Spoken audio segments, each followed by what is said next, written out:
Hello friends, स्वागत है आप सभी का मेरे चैनल मिस्टी एक्सप्लेन पर। तो भी इस वीडियो में मैं आप सभी के लिए एक न्यू मांगा लेकर आई हूँ जो कि हिस्टोरिकल मांगा है और इसमें ना बहुत ही ज़्यादा अच्छी स्टोरी है। तो मुझे उम्मीद है आपको ये वाली जो स्टोरी है वो काफ़ी अच्छी लगेगी। तो भी बिना किसी देरी के स्टार्ट करते हैं। चैप्टर की स्टार्टिंग में हमें एक राजमहल दिखाया जाता है और हम जैसे ही आगे बढ़ते हैं तो हम वहाँ पर एक लड़की को खड़ी हुई देखते हैं खिड़की से बाहर। तो ये लड़की कोई और नहीं होती है, हमारी मेन लीड होती है, जो कि बाहर देखते हुए सोच रही होती है कि सच में अभी मुझे लगता है कि मैं किसी चीज़ की परवाह नहीं करती हूँ। और हम देखते हैं उसकी आंखों में थोड़ी सी उदासी होती है, मतलब जैसे किसी की कोई चीज़ को परवाह ही नहीं होती है वैसे। और तभी हम देखते हैं वो ना ऐसे घूर रही होती है सामने खिड़की से बाहर और सोचती है कि अभी मैं क्या करूं, क्या मुझे यहाँ से जाना चाहिए। तभी हम वहाँ पर स्टेप्स की आवाज़ सुनते हैं। तो जैसे ही हमारी जो मेन लीड है जिसका नाम होता है एथेना, मैं बताना भूल गई थी।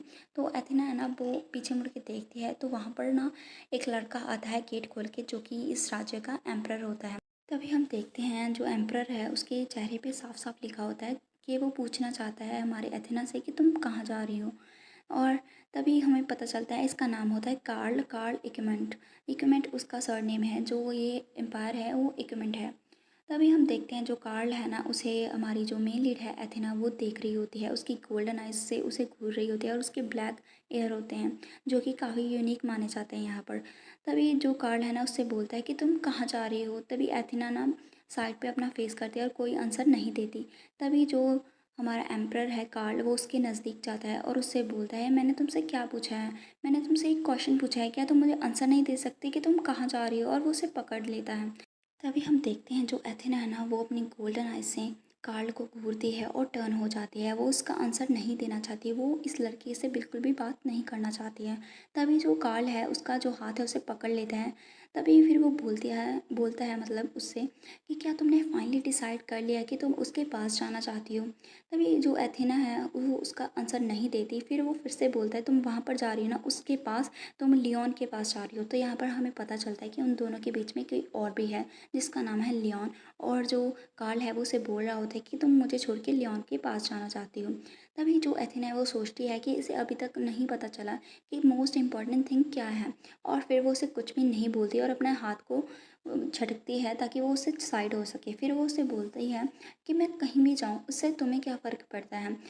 तभी एथेना ना उसे और आगे बोलती है कि इसके अलावा ये इम्पॉर्टेंट नहीं है कि मैं कहाँ जा रही हूँ।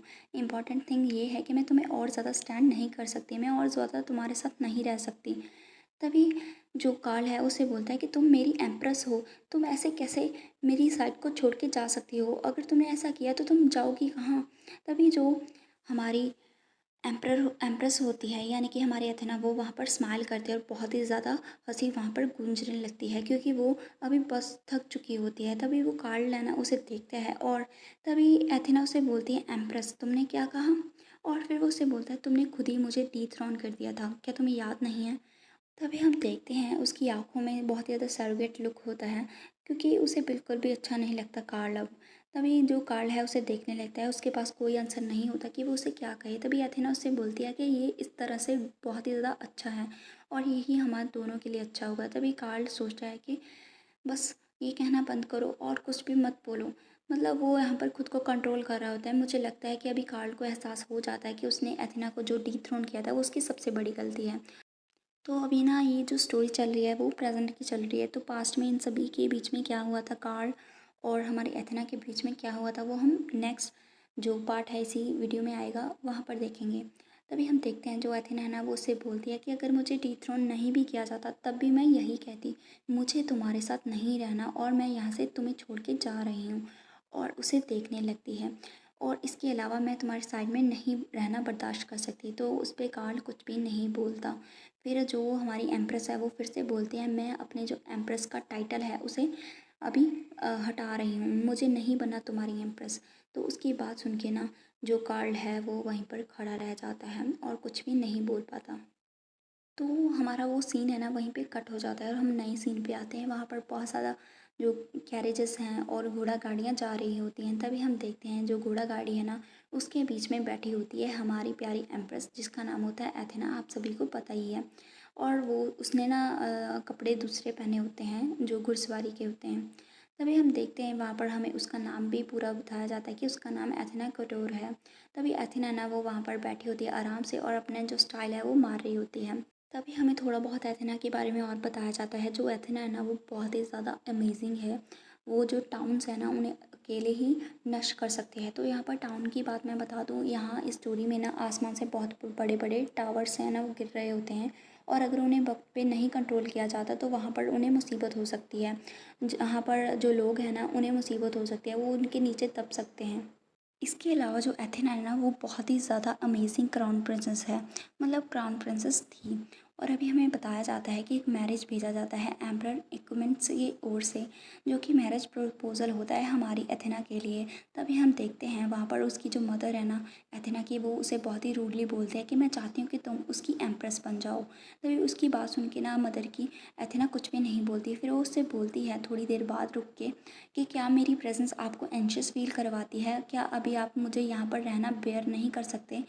और फिर वो उसे मदर कह के बुलाती है। तभी उसकी जो मदर है ना, मतलब हमारी जो फॉर्मर एम्प्रेस थी कटोर अम्पायर की, वो उसे बोलती है मुझे पता है कि मुझे लगा ही था कि तुम ग्लैडली इस प्रपोज़ल को एक्सेप्ट कर लोगी, क्या मैं गलत थी।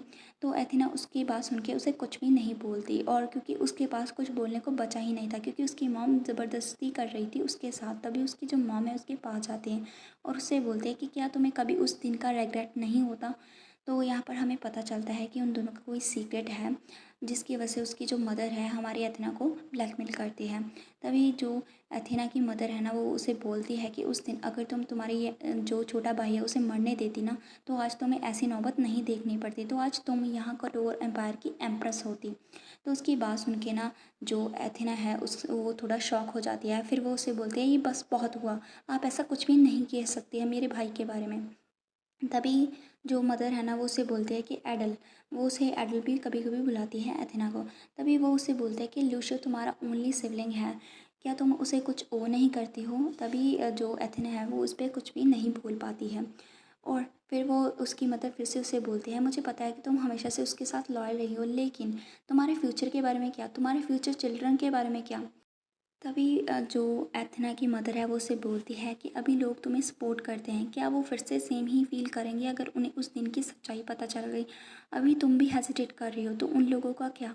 तभी एथेना उसकी बात सुन के कुछ भी नहीं बोलती। तभी उसकी मदर उससे बोलती है तुम्हारा यहाँ पर प्रेजेंस एक नाइफ की तरह है, तुम जो कठोर एम्पायर के लिए एक थ्रीट हो, तुम यहाँ पर और ज़्यादा देर नहीं रह सकती हो।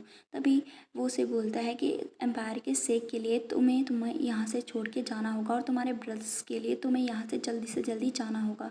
तो यही सारी बातें जो एथेना है ना वो भी सोच रही होती है, और तभी उसकी आँख खुलती है और वो खुद को देखती है कैरेज में। और फिर वो ना जो कैरेज है उसे उठा के देखते हैं कि क्या वो पहुँच गए अपने जो होने वाला किंगडम है वहाँ पर। और तभी हम देखते हैं उसके पर्स में ना, मतलब उसके जो कैरी बैग है वहाँ पर जो कार्ल है उसकी पिक्चर रखी होती है, और उसे देख के ना वो पूरा उसका नाम लेती है कार्ल। तभी हम आगे देखते हैं जो एम्प्रर के हाथों से ना कुछ चट से नीचे गिर जाती है। जब वो उस एम्प्रर की पिक्चर को रखने जा रही होती है तो वहाँ पर ना लिखा होता है कार्ल के बारे में, थोड़ी सी और इन्फॉर्मेशन दी जाती है कि कार्ल की एक मिस्ट्रेस है जिसकी एज 29 है, जिसका नाम डियाना है, मतलब डायना है सॉरी। तभी हम देखते हैं उसकी बात सुन के उसे थोड़ा सा भी फ़र्क नहीं पड़ता है, वो कुछ भी नहीं रिएक्शन देती है हमारी एथेना। और फिर वो बॉक्स में चुपचाप से उसकी पिक्चर और उसकी जो भी उसके इन्फॉर्मेशन थी उसे रख देती है। तभी वो सोचती है कि फाइनली अभी मैं इतने ज़्यादा 7 समुंदर पार करने के बाद यहाँ पर पहुँच चुकी हूँ एक नई ज़मीन पर। तभी वहाँ पर एक ब्लास्ट होता है और वहाँ पर उसे थोड़ी सी स्ट्रेंज सी जो आवाज़ है वो सुनाई देती है। तभी हमारा सीन शिफ्ट होता है कार्ल के पैलेस की ओर, और हम देखते हैं वहाँ पर जो कार्ल है वो देख रहा होता है एथेना की पिक्चर को, और उसे देख रहा होता है। और वो देखता है जो एथेना है ना उसमें बहुत ही ज़्यादा अमेजिंग लग रही होती है। उसकी जो गोल्डन आइज़ उसे और भी ज़्यादा सुंदर बनाती हैं, और उसके ब्लैक आइज़ उसे और भी ज़्यादा यूनिकनेस देते हैं, और वो घूर रही होती है अपनी जो पिक्चर में। तभी उसे इस तरह से देखते हुए ना जो कार्ल है ना उसकी आँखों से ऐसा लग रहा है जैसे वो ज़िंदा हो, इस पिक्चर में नहीं हो। तभी उसे देखते हुए ना जो कार्ल है वो लीन होता है और सोचता है कि जनरली जो भी लड़की पिक्चर भेजती है अपने ब्राइड ग्रूम को, मतलब अपने होने वाले दूल्हे को, वहाँ पर वो शाइली होती है, ग्रेसफुली बैठती है और बहुत ही ज़्यादा स्माइल करती है इनोसेंटली। लेकिन इसे देखो, तभी उस पिक्चर को देखते हुए ना जो कार्ल है वो स्माइल करता है और फिर वो सोचता है अपने मन में, मुझे लगता है कि मुझे इसका मतलब ये समझना चाहिए कि वो यहाँ पर एम्प्रेस बनने के लिए आ रही है, ना कि मेरी वाइफ बनने के लिए। तो यहाँ पर हमारा जो सीन है ना वो कट हो जाता है और हमारा चैप्टर भी फिनिश हो जाता है। तो नेक्स्ट चैप्टर की शुरुआत में जो कार्ल है ना उसकी पिक्चर को देखते हुए उससे बोलता है, मतलब खुद से ही बातें करता है कि मुझे ना इस पिक्चर के थ्रू आउट ऐसा लग रहा है जैसे कि वो मेरी आंखों में देख रही है, मुझे ऐसे भेद रही है। और फिर वो अपने आप से ही बोलता है कि ये कितना ज़्यादा अनफॉर्चुनेट है, ये हम दोनों के लिए ही अच्छा होता अगर वो सिंपली यहाँ पर मेरी वाइफ बनने के लिए आती। तो नेक्स्ट सीन ना हम 1 मंथ बाद का देखते हैं और हम देखते हैं यहाँ पर लियोन को, जो कि हमारा सेकंड मेन लीड होता है और वो यहाँ पर ड्यूक का बेटा होता है और वो डिफेंस मिनिस्टर भी होता है। इसके अलावा उसके और भी बहुत ज़्यादा अचीवमेंट्स हैं। तभी हम आगे बढ़ते हैं, जो कैरेजेस हैं वो आ रहे होते हैं बहुत सारे। ये बात ना जो लियोन है वो भी नोटिस करता है। तभी उसके साथ खड़े लड़के उससे बोलते हैं कि सर मुझे लगता है कि उनका जो कैरेज है वो अप्रोच कर रहा है। तो वो लियोन बोलता है कि हाँ मुझे भी ऐसा ही दिख रहा है, चलो जाते हैं उन्हें लेने के लिए। तभी लियोन वहाँ पर अपने घोड़े पर चढ़कर सवार होकर वहाँ से जाने लगता है। तो इधर हम देखते हैं घोड़े की आवाज़ आती है एथेना को और वो अपना जो पर्दा है उसे उठाकर देखती है एम्पायर को और वहाँ पर वो देखती है कि कोई आ रहा होता है। तभी वो सामने अपनी बैठी जो भी उसकी सर्वेंट होती है उसे बोलता है कि यहाँ पर कितना दूर है उसका जो पैलेस, मतलब वो कार्ल के पैलेस की बात कर रही होती है। तभी सर्वेंट उससे बोलती है कि जहाँ से हम देख रहे हैं ये तो फर्स्ट गेट आया है, अभी एक और गेट को हमें पास करना है, उसके बाद 1 घंटा और लगेगा। और फिर वो उसे और थोड़ा सा रास्ता बताती है। तो 1 घंटे के पास उनके ना जो एथेना है वो कुछ सोचती है और फिर वो सोचती है कि मुझे लगता है कि मुझे मेरे जो कपड़े हैं वो चेंज करने चाहिए। तभी वो सर्वेंट को भी यही बोलती है। तभी हम देखते हैं वो कैरेज रुकता है और हमारी जो फीमेल लीड है वो अपने जो कपड़े हैं वो चेंज कर लेती है। और इधर हम लियोन को देखते हैं जो कि उसे ग्रीट करने के लिए आगे बढ़ रहा होता है, क्योंकि वो यहाँ का फाइनेंस मिनिस्टर है, वो अपनी एम्प्रेस को ग्रीट करने आया होता है। तभी कैरेज में वहाँ पर उस सर्वेंट को बाहर खड़ा हुआ देख के ना वो सोचने पड़ जाता है कि ये क्या हो रहा है। तभी वो सर्वेंट के पास जाता है और उसे मतलब ग्रीट करता है। फिर वो उससे बोलता है कि प्लीज़ एक्सक्यूज़ मी। तभी वो नॉक करता है कैरेज के ऊपर। फिर वो बताता है कि मेरा नाम लियोन है, मैं यहाँ पर आपको लेने के लिए आया हूँ अपने गार्ड्स के साथ। तभी वहाँ पर साइलेंस रहता है तो लियोन को कुछ भी समझ में नहीं आता। तो यहाँ पर जो सर्वेंट है वो भी कुछ नहीं बोल पाती। फिर वो दोबारा से अपनी जो प्रिंसेस है उसे बुलाते हैं कि योर हाइनेस, मैं तुम्हारे लिए डोर को ओपन करती हूँ अगर तुम रेडी हो। तभी हम देखते हैं वहाँ पर डोर ओपन होता है और सामने हमारी एम्प्रेस को देखते हैं, मतलब होने वाली एम्प्रेस। तो यहाँ पर जो हमारी एथेना है ना उसने जो कपड़े दूसरे पहन लिए होते हैं, पैंट्स डाल ली होती हैं और फिर वो घूर रही होती है लियोन को। तो लियोन उसे ऐसे देख के ना फ्रीज हो जाता है और जो एथेना है वो उसे अपनी गोल्डन आइज से घूर रही होती है, जो कि उसकी यूनिक पहचान होती है उसके किंगडम की। तभी उसे देख के ना लियोन को कुछ कुछ होने लगता है और उस गोल्डन आइज़ को देख के तो स्पेशली उसके अंदर कुछ मतलब होने लगता है, उसे खुद को फील हो रहा होता है। फिर वो उससे बोलता है कि प्लीज़ मुझे माफ़ कर दीजिए और फिर वो उसे रीच करता है अपने हाथ देने के लिए। जैसे ही जो प्रिंसेस बाहर आती है ना लियोन उसे अच्छे से ग्रीट करता है और उसे इस तरह से देख के ना उसका दिल ज़ोरों से धड़कने लग जाता है। और फिर वो सोचता है कि ये तो बिल्कुल भी जैसा मैंने एक्सपेक्ट किया था वैसे ट्रस्ट नहीं है, क्योंकि उसने सोचा था कि वो प्रिंसेस होगी तो डेफ़िनेटली वो जो फ्रॉक्स वगैरह हैं, जो गाउन वगैरह हैं वो पहनती होगी और बहुत सारी ज्वेलरी पहनी होती होंगी। तभी जो एथेना है वो उससे बोलते हैं कि थैंक यू मुझे यहाँ पर मिलने आने के लिए। और फिर वो उसे अपना नाम बताती है कि मेरा नाम एडल कोटोर्व है। तो एथेना का नाम जो एथेना है वो बाद में पड़ता है, तो पहले अभी उसका नाम एडल है। तो कभी कभी मैं उसे एडल भी बुला दूँगी, तो आप लोग याद रखिएगा थोड़ा सा। तभी वो आगे जो लियोन है वो भी अपनी अच्छे से इंट्रोडक्शन देता है। तो वो एक दूसरे को देखने लग जाते हैं। तभी हमारा जो सीन है शिफ्ट होता है, जो एथेना है ना वो देखने लगती है वहाँ पर खड़े घोड़ों को और उन्हें इस तरह से देख के ना उसके दिल में कुछ कुछ होने लगता है, मतलब उसकी जो अंदर की अ, हम कह सकते हैं हैबिट है ना वो जाग जाती है, क्योंकि उसे घुड़सवारी करना बहुत ही अच्छा लगता है। फिर वो उससे बोलता है कि यहाँ पर मुझे कैरेज में आते हुए 2 मंथ्स हो गए हैं, तो मैं यहाँ पर बहुत ही ज़्यादा टायर्ड फील कर रही हूँ। तभी वो उससे बोलता है कि क्या तुम्हारे पास एक्स्ट्रा हॉर्स हैं। तो लियोन उससे बोलता है कि आप क्यों आना चाहते हैं योर मैजेस्टी। तो फिर हमारी योर मैजेस्टी उससे बताते हैं क्योंकि मैं यहाँ पर हॉर्स बैक को राइड करना चाहती हूँ। तो उसकी बात सुन के ना जो लियोन है वो सोचता है कि क्या वो हॉर्स राइडिंग करना चाहती हैं, तो इसीलिए उन्होंने ऐसे राइडिंग क्लोथ्स पहने हैं। तभी वहाँ पर जो खड़े हुए कमांडर्स होते हैं ना, वो बोलते हैं कि योर हाइनेस, जो मिलिट्री फोर्सेस होते हैं वो बहुत ही ज़्यादा एग्रेसिव हो सकते हैं आपकी राइड करने के लिए। तभी उसकी बात सुन के जो एथेना है वो स्माइल करती है और फिर उससे बोलते हैं कि मैं कोटोर की प्रिंसेस हूँ और तुम्हें क्या लगता है कि मुझे ऐसी चीज़ों से डर लगेगा? इसके अलावा तुम्हारी कंसर्न के लिए शुक्रिया। और वो काफ़ी ज़्यादा अच्छे से यहाँ पर अपने आप को प्रेजेंट करती है। तभी वहाँ पर हम देखते हैं थोड़े टाइम के बाद का सीन, जो एथेना होती है वो घोड़े पर होती है और उसे इस तरह से देख के लियोन तो ना स्टन हो रहा होता है और वो सोचता है कि माय गुडनेस, अभी मैं देख पा रहा हूँ कि उसकी बोल्डनेस क्यों है। वो सच में बोल्ड होने के लिए दावा रखती है, वो सच में बहुत ज़्यादा रिमार्केबल राइडर है। तभी वहाँ पर उसे जो हमारी एथेना है ना वो पहुँच जाती है दूसरे गेट पर और वहाँ पर जाके वो अपने हॉर्स को रोकती है। तभी हम आगे देखते हैं जो लियोन ऐसे एथेना को जाते हुए देख के उसे बोलता है कि योर हाइनेस, क्या अभी आपको अच्छा फील हो रहा है? तो एथेना उसे बोलती है कि हाँ, तुम्हारी वजह से मुझे अभी काफ़ी अच्छा फील हो रहा है और इसके अलावा मुझे और ज़्यादा राइड करने में कोई प्रॉब्लम नहीं है, लेकिन मुझे लगता है कि मुझे यहीं पे रुकना चाहिए क्योंकि यहाँ पर पैलेस आने वाला है और अभी मुझे जो मेरा फॉर्मल अटायर है वो पहन लेना चाहिए। तो लियोन उससे बोलता है कि हाँ योर वेनेस्टी, इसके अलावा आप यहाँ पर कैरेज से जा सकती हैं, मैं अभी आपके लिए कैरेज मंगवाता हूँ। तो आगे हम देखते हैं अथेना के पास उसका कैरेज आता है और वहाँ पर उसकी सर्वेंट खड़ी होती है और जैसे ही वो जाने लगती है तभी वो थोड़ा सा पॉज लेती है और फिर वो उसे बोलती है तुमने क्या कहा लियोन, है ना? और फिर वो उससे बोलता है थैंक यू मेरी रिक्वेस्ट को मानने के लिए, अभी मैं तुम्हारी वजह से रिफ़्रेश फील कर रही हूँ। इतनी लंबी जर्नी के बाद ऐसे तुम्हारे साथ राइड करके मुझे बहुत ही अच्छा लगा, अगर फिर कभी टाइम हुआ ना तो हम एक साथ फिर से घोड़े को राइड करेंगे। तो उसकी बात सुन के लियोन उसे देख रहा होता है, तो शायद यहीं पर उनकी रिश्ते की शुरुआत हो रही होती है। अभी वो रिश्ता आगे जाके कौन सा मोड़ लेगा वो हम नेक्स्ट चैप्टर में जानेंगे। तो अभी हम देखते हैं यहाँ पर इस चैप्टर में जो लियोन है ना वो बोलते हैं कि प्रिंसेस एथेना, अभी फिर वो सोचता है कि ऐसा लग रहा है यहाँ इस किंगडम में कुछ ना कुछ अनयूजुअल तो होने ही वाला है, ये तो बहुत ही ज़्यादा यूनिक सी एम्प्रेस आ रही हैं। तो यहाँ पर हम आगे देखते हैं जो कार्ल है ना वो अपने जो स्टडी रूम है वहाँ पर होता है। तो आगे हम देखते हैं जो कार्ल है ना वो अपने स्टडी रूम में होता है और वो कुछ अपने डॉक्यूमेंट्स वगैरह रीड कर रहा होता है। तभी वहाँ पर नॉक होता है और एक सर्वेंट अंदर आता है उसका और वो बोलता है कि सर, आइवरी पैलेस की एक मेड अंदर आना चाहती है।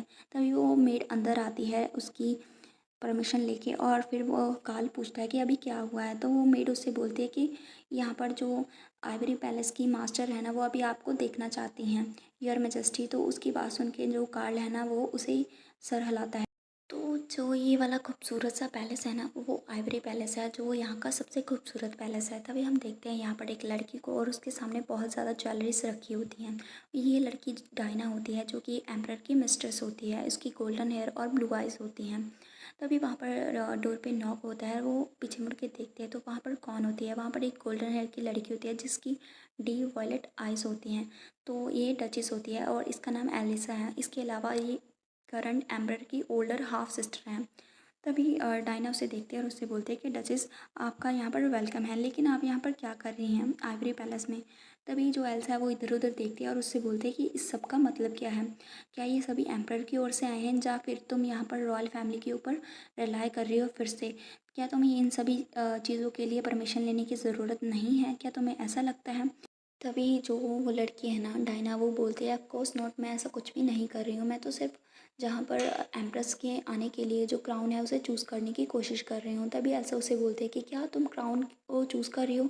एक कॉन्केवाइन यहाँ पर एम्प्रेस के लिए क्राउन चूज़ करेगी, अगर किसी को पता चल गया ना तो ये बहुत ही ज़्यादा डिप्लोमेटिक स्कैंडल हो सकता है। तो उसकी बात सुन के ना जो डायना है वो कुछ भी नहीं बोलती। तभी ऐसा उसे बोलते हैं इसके अलावा क्यों ना ऐसा करें, ये वाला जो क्राउन है वो मैं चुनती हूँ, क्योंकि इस तरह का जो क्राउन होता है जो एम्प्रेस को दिया जाने वाला है वो एक कॉन्केवाइन अगर चुनेगी तो ये बहुत ही ज़्यादा स्कैंडल हो सकता है, लेकिन अगर मैं एम्परर की बड़ी बहन ऐसा करूँगी ना तो ये बहुत ही ज़्यादा अप्रोप्रिएट रहेगा। तभी उसकी बात सुन के ना जो डायना है वो अपनी हंसी छोड़ती है और वो काफ़ी ज़्यादा हंसने लगती है। तभी एल्सा उसे देखने लगती है और उससे बोलती है डायना कि प्लीज़ मुझे माफ़ कर दीजिए, लेकिन आपसे मुझसे ऐसे बात सुन के ना मुझे बहुत ज़्यादा हंसी आ गई, क्योंकि तुम ही एक लौती ऐसी डिवोर्स्ड वूमेन हो यहाँ एम्पायर में और तुम यहाँ पर क्वालिफाइड नहीं हो ऐसे क्राउन को चूज़ करने के लिए।